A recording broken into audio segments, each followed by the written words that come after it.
Fel chi, rwy'n falch o'n gorffennol. Cymru oedd cryd diwydiant yn arwain y frwydr dros hawliau. Gyda'n gilydd, rydym wedi creu diwylliant i'w drysori. Nawr, mae Cymru'n trio dal ymlaen wrth i'r dirwasgiad fwrw teuluoedd, busnesau a hyder Cymru. Ond yn ni ddim yn anobeithio, gallwn ddewis dyfodol gwahanol. Mae Cymru'n heiddi gwell na hyn.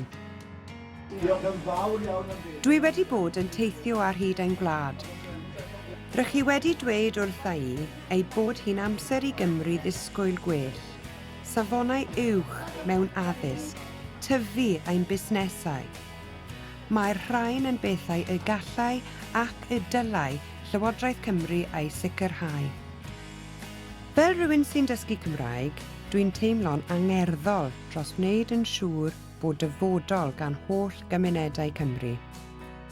Dyna pam mae Plaid Cymru wedi sicrhau bod 20 miliwn o bunnau yn cael ei wario eleni ar greu prentisiaethau newydd, Pont sy'n arwain at ddyfodol newydd a gwell i filoedd o'n pobl ifanc, llwybr diogel tuag at economi gryfach.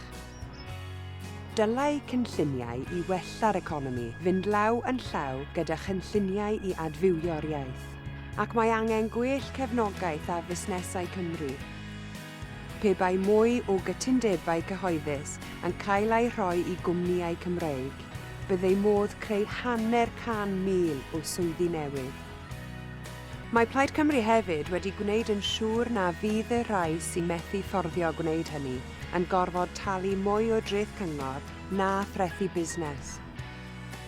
Fel chi, mae Plaid Cymru eisiau gweld gofal iechyd sydd o fewn pellter ysymol i adre.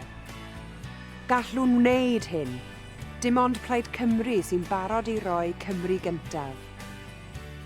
Dan fy arweinyddiaeth i, bydd Plaid Cymru yn bont rhwng cymunedau Cymru ac yn lwybr tuag at ddyfodol mwy lliwyrchus. Ymunwch â fi. Gyda'n gilydd, gallwn symud Cymru ymlaen at ddyfodol mae'n plant yn ei heiddi.